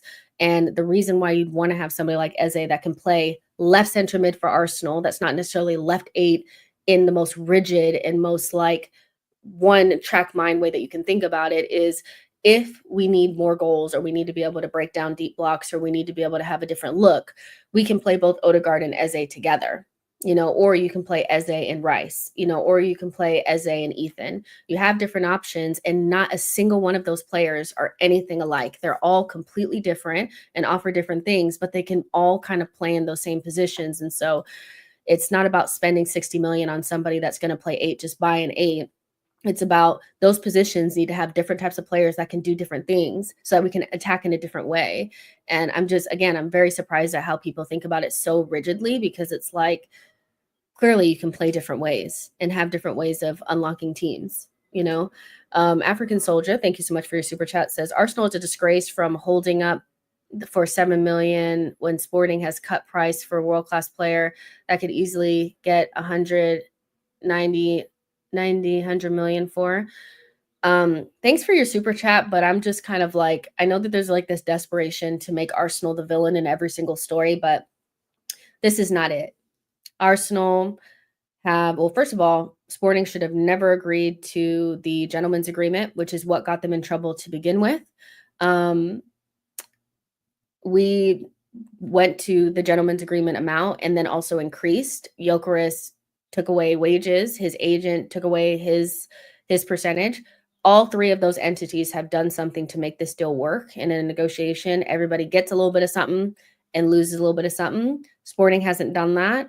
And to be quite honest, like, this whole could easily get 90 to 100 million from who? Quickly, from who? Who's coming and offering 100 million for Gyokeres today, tomorrow, right now? Because remember, Liverpool, Chelsea, Arsenal, Man United are all, and Bayern as well, all need strikers in this window. And it was just us and Man United who went for him so quickly. Who's easily giving them 90 to 100 million? I get it. Every day is Arsenal or disgrace. And sometimes, yes, we are the villain in the story, but we're not the villain in this story. Sporting are being ridiculous. They have a long track record of holding up transfers for no reason, or being really difficult to deal with for no reason. And this just feels more like the simple, just pay the money, just do what they want. And it's like, we've done what they want, so whatever. But fair enough. A Sporting president is playing hardball to appease the fan base. He can look weak in these negotiations, club politics. This is Sporting. Look at Diamande. The only reason someone isn't doing that just is because from a very, very early on, Gyokeres stated he only wants to play for Arsenal. Yeah, and it was never going to go to 100 million. It wasn't. But if you think it was going to go to 100 million, then fair enough. I don't think it was ever going to 100 million. And there was a period of time prior to us actually going after Gyokeres. Remember, we spent like a whole month going after Sesko, and Chelsea went and got Delap. Man United, they didn't really get involved. Liverpool, they got the piece. They got peas, right? They got the peas. So why didn't they go get Gyokeres for 100 million while we were looking for Sesko? So what I'm saying, it's like, nah. Do I 14 would bang? Jess, would you like a new fullback? Only if we could do it quickly and we lost somebody, like Kivior and Zinchenko left. But I'm not that desperate for a fullback, if I'm honest. But I mean, we could add one if we needed to, but it's not something I feel like is a definite need. I don't know. Do you want a fullback? Because I could do the rest of this summer window without having to think about defense. If we keep Kivior, then I'm like, okay, it's fine. Let's see. Social Join says Liverpool overpaid for 2 Bundesliga players. 2 Bundesliga players. Wirtz and Frimpong, you mean? Listen. I just don't think that we're the villain in this one. We're not, messing Sporting over, at all, to be honest. So, yeah. Oh, Ekatike. Listen, let's see how it goes. I feel like the whole striker conversation is a little bit, I told you guys how I felt about the whole Isak twerkage that was going on with the Arsenal fan base. I do think we have an unnatural obsession with a player that doesn't belong to us, and so it's interesting today when he was linked to Al Hilal, which, Santi is not a scrub of a reporter by any means of the imagination. He may not be Fab or Ornstein, but he's not a bum, right? And he said that Isak gave the green light to go to Al Hilal. Now, there's two parts of this. That one, it's just funny that in his prime he could potentially end up at Al Hilal, And I made a little joke and was saying, like, is this your king? Right? Because Arsenal fans have been bent over like Meg the Stallion for this guy for years. And he's in his prime, potentially going to end up at Al Hilal, right? And you need to wait for a better source. And how do you know it's true? And it just feels like a lie. And I'm like, why do you care? This guy is signing up to be our op for life. He has never once acted like he wanted to come to Arsenal. Not once. He does not like us. So any negative rumor about him, any bad game that he has, any moment of vulnerability that comes up, I'm on him. I'm on him. Why? Because he's the ops. He's the ops. But Arsenal fans don't see him that way.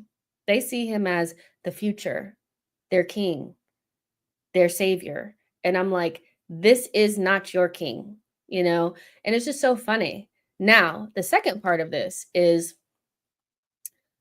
this a scam? Are Newcastle trying to shift him to Al Hilal and loan him back or some shit to shift some money around? It's giving scams. It's giving scammery.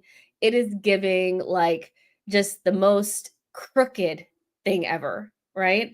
And so the Isak situation is just so funny because even Liverpool fans are incredibly disingenuous and fraudulent individuals, because them sitting there trying to make fun of Newcastle fans for taking their number one target is like, they got the number one target. The number one target is Isak.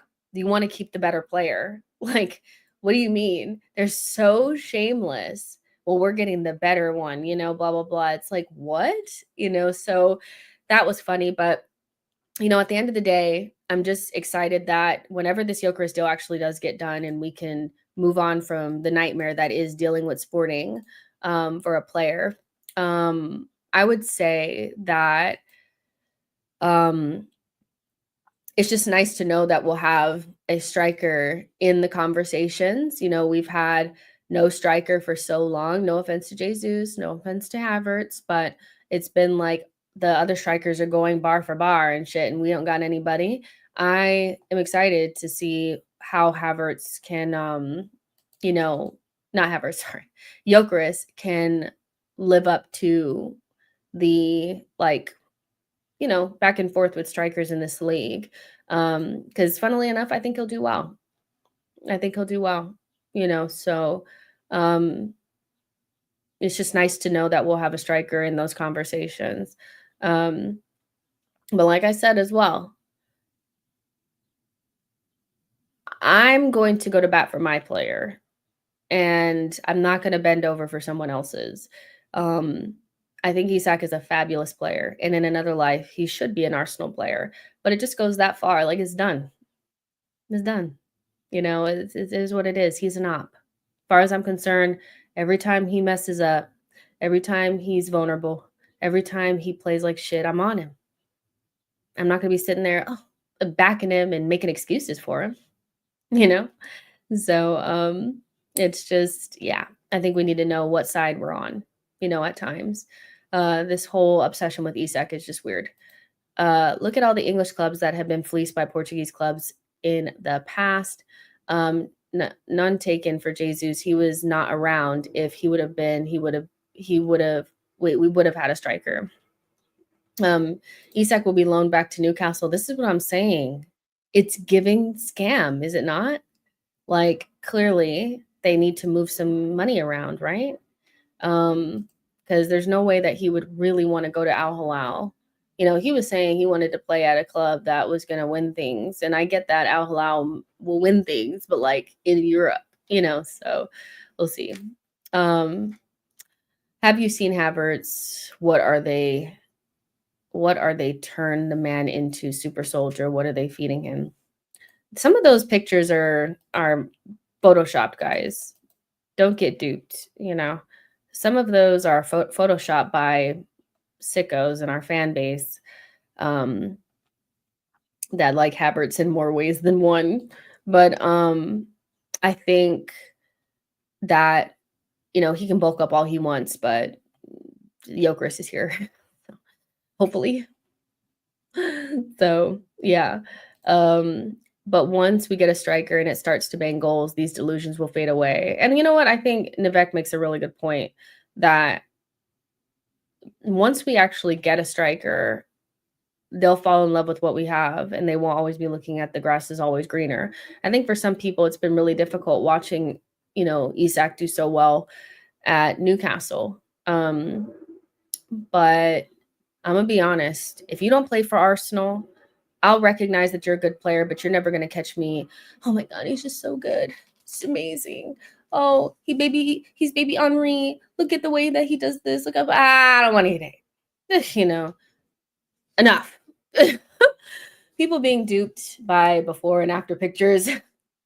Just throwing shades at FK from Latte. Actually, I don't know what he'd be talking about. There's so many Arsenal fans that act like that.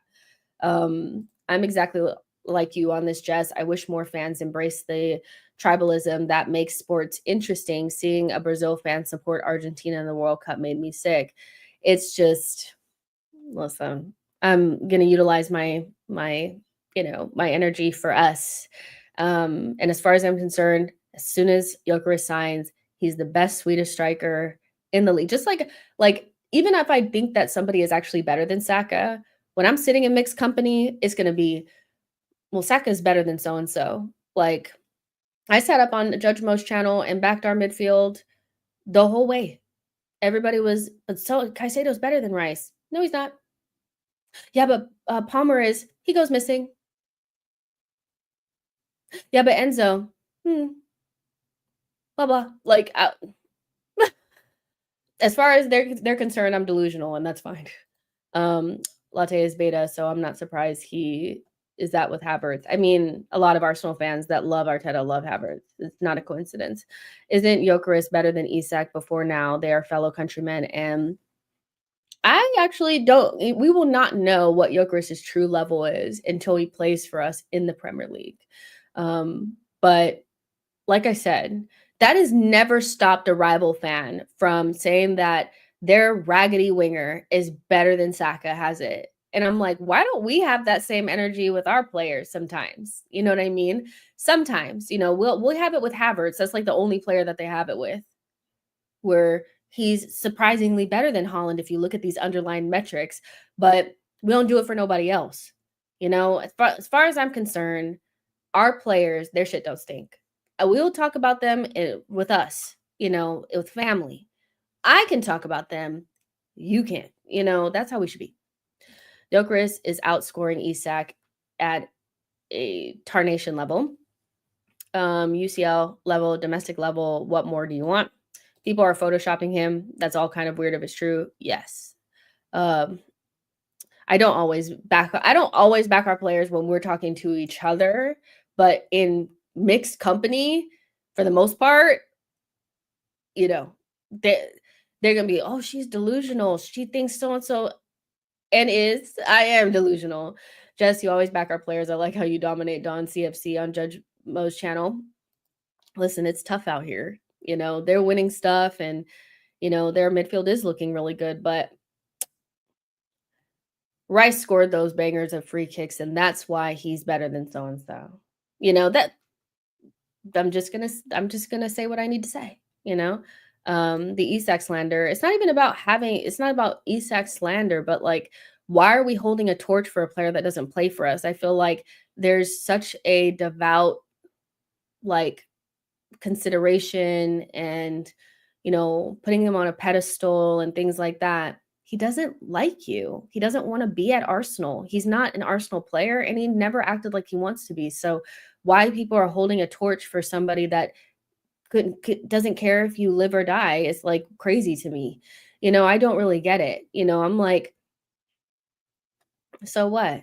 It's like, why shouldn't I slander Isak? He's not my player. He's not my player. Like, he's not my player. So yeah, if he misses a chance, I'm on him. If he decides to go Saudi in his prime, I'm on him. Like, that's just all it is. That's how it should go. I don't know behind the scenes, but it seems that Gyokeres is locked into the Arsenal move, motivated, dedicated, which also kind of brings shame to us. Just make it happen for F's sake. I mean, not necessarily, it doesn't bring shame to us. It's actually more about Sporting. We've done what we need to. In most negotiations, you're going to give a little, and Sporting's not giving any. Do you think it's okay for them to want all of the add-ons to be achievable? Here's my thing. This is a player that they feel like they should be able to sell for more. They're actively fighting for a bigger fee for this player, but they don't want the add-ons not to have to be things that they have to work for. So my caveat would be, if you think this player is so good and you're actually upset that you have to, sell him for less, why do you not feel confident that he's going to trigger these add-ons through his play? Because surely you wouldn't be fighting like this tooth and nail for a player that you didn't feel like was good enough to score in the Champions League, to win a trophy, things like that. So the fact that they don't want the add-ons to be harder to get would make me think, so do you not rate him? So should we be paying less for him? Because I don't really want to pay more for a player that you guys don't even think are going to be able to achieve these add-ons. So they're talking out of both sides of their mouth. We've agreed the overall fee. Now we have to do the add-ons. And usually add-ons are a mixture of achievable and harder to achieve, and they're just being assholes. That's all it really is. Isak, Gyokeres, Sesko, Ekitike. Fair enough. Right now, based on what we've seen in the Prem, that's the only conclusion that you can come to. And that's okay, because I feel like once Gyokeres plays in the league, that will change. Everyone in the chat should pitch to buy Jessica Madueke 20 shirt. Don't waste your money. Don't waste your money. I'm glad he took 20. Had enough sense to not choose 14 or 10. He's getting the 20. That's a sensible number for him. Listen, we've never signed a player outside of Runnerson or let's say outside of goalkeepers that have given me less of a buzz than the Noni signing. I love the interviews and all that kind of stuff, but I was watching that and I was just I didn't get any buzz. No buzz. He was saying nice things. It was nice to see Tyrese John Jules. That was really nice, but he's going to have to play and play well for me to turn this around. Gyokeres will walk into Arsenal with Thierry Henry's goal tally in his mind. That's what the type of player Gyokeres is. Room for 2 more marquee signings. He should have had a higher number, a bench number for a bench player. I'll donate for that shirt. He's literally a body in the squad. Turkish even spared him 15 minutes, gave Kepa 29 seconds. I mean, it's just, I watched the interview and I was like, he seems like a nice young man. He does. He seems like a nice young man, that's excited about his move to Arsenal. He's, grew up in North London and all that kind of stuff. That's so sweet and so nice. But I need to see you play in the shirt and play really good. They said that, Arteta said, that he was one of the most talented wing players in the league. Let me get the quote up, because I was like, now you doing a lot, Arteta. You know, you doing a little much for me right now. But I guess he has to big him up, right? Oh my gosh, now BBC Sport is Arsenal are close to signing Victor Gyokeres. Is anything changing? Like, I'm sick. I am sick to my back teeth. Let's see.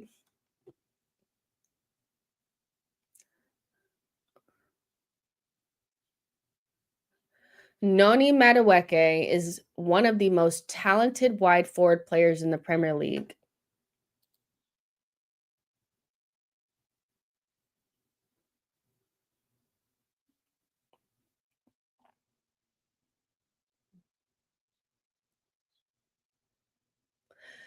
But Mikel, you're not good at identifying attacking talent because you don't care about good attacking principles. You just want people that fill the quota and give you efficiency.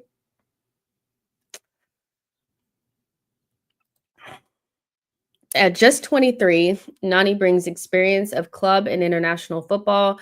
Having seen the quality of Nani's performances up close, we're really excited. It's so funny because somebody's going to attach that to like a comp of his performances against us. And one of them, he was really good. I think it was the 3-1 against us in the season where we missed out on the league for the first time. We beat them at home 3-1, and he scored that goal.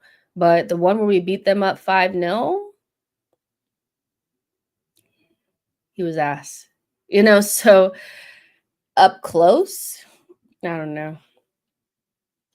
I don't know, man. Jess is the kind of girl who would ghost him and block his number if he slid in her DM. She is not interested at all. Listen, a lot of people in my DMs are talking to themselves right now. Like, one thing I'm not going to do is entertain you. Like, once, yeah, but I want to like Noni. I want to like Noni because he plays for Arsenal. I want him to do well. Like, it's just so hard to go from slandering this guy to, yeah, well, he plays for Arsenal and he's great. You know, I guess I have to stop slandering Chelsea players as much because the chances of them ending up at my club are quite great now, you know, but Noni, I don't know, man. He looks so happy. And I'm just like, I want to be happy with you, bro. But I'm scared. I'm scared. Let's see. What if he doesn't hit the ground running? You know, I don't know. But listen, I need to go watch Spain versus Switzerland because I've missed so much of the women's Euros, unfortunately, because of transfers. And that's great because we've had a good time. But I'm like, you know, I want to go see this game. But if anything happens, we will, you know, reconvene. But otherwise, it'll probably be Sunday, the next time that you guys see me. Usually take Saturdays off, but enjoy the rest of your Saturday. Friday. And I'll see you guys on Sunday unless something else happens. Like and subscribe on the way out. And yeah, we'll talk on the next one. And I think I read the one super chat. Thank you so much, African Soldier, for that. Oh, Mark, you're asking questions. See, now I'm like, don't want to leave because you guys are asking questions. If we get Eze, are we done with this window? I think we're done in the window after Eze if we do get him, unless one of Trossard or Martinelli goes. But yeah, we'll talk on the next one. We'll Sunday we'll be here. But yeah, I'll talk to you guys in the next one. Bye, guys.